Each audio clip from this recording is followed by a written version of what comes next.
কত টার্গেট নিয়ে আসছো? দিনহাটার দিয়ে কত টাকা নিয়ে যাবে? দিনহাটার মানুষকে সহজ সরল পেয়েছেন।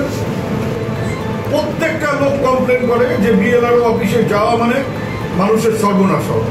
কার জমি কার নামে করে দিচ্ছেন, কার, আর আপনি বলছেন যে আমি দেখি না, আমার সাবঅর্ডিনেট দেখে অমুক করে। তাহলে আপনি এখানে কি নদীর বলা হয়ে বসে আছেন? দিনহাটার বিএলএলআরও অফিস ঘুঘুর বাসা। বিএলএলআরও এবং সাব রেজিস্ট্রার সকলেই এর সঙ্গে জড়িত। মঙ্গলবার জমি নিয়ে এক অভিযোগ জানাতে গিয়ে সরাসরি এই ভাষাতেই আক্রমণ করলেন উত্তরবঙ্গ উন্নয়ন মন্ত্রী উদয়ন গুহ। বিএলআরও কল্যাণনাথকে তার সরাসরি প্রশ্ন, কত টাকা তোলার টার্গেট নিয়ে দিনহাটায় এসেছেন? মন্ত্রীর কথায়, মৃত মানুষ জমি বিক্রি করছে আর বিএলআরও তা জানতেই পারছেন না। এরপরে দিনহাটা সাব রেজিস্ট্রার অফিসে যান মন্ত্রী।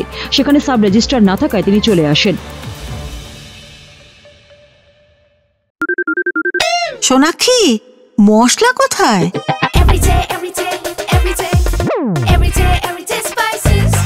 এভরিডে মশলা, দেশের স্বাদ। রামকৃষ্ণ আইভিএফ সেন্টার, মা হওয়ার স্বপ্ন পূরণ।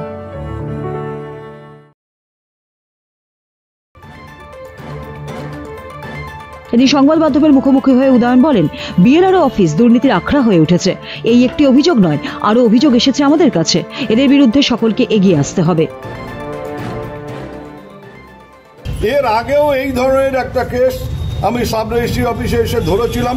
সেখানেও মৃত ব্যক্তিকে আইডেন্টিফাই করে দিয়েছিল আরেক মহরী, তাকে এনেও আমরা সেখানে হাজির করেছিলাম এবং পরবর্তীকালে সেই সমস্যাটাকে আমরা মেটাতে পেরেছিলাম। যাদের উপর মানুষ ভরসা করে, যারা এই দলিল তৈরি করে, তারা যদি এইরকম দুর্নীতির সাথে যুক্ত থাকে বা উকিলবাবুরা ফলস সই করে, তাহলে সাধারণ মানুষ, গরিব কৃষক, খেটে খাওয়া মানুষ যাবে কার কাছে? যদিও বিএলআরও কল্যাণনাথ তার বিরুদ্ধে ওঠার সমস্ত অভিযোগ অস্বীকার করেছেন।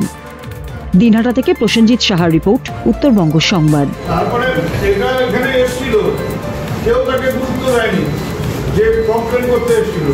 যেহেতু আমাদের কাছে কেসটা গেছে, সেই এখন আপনি নরম হয়ে কথা বলছেন, তাহলে আপনি তাকে বের করে দিতেন পারতেন।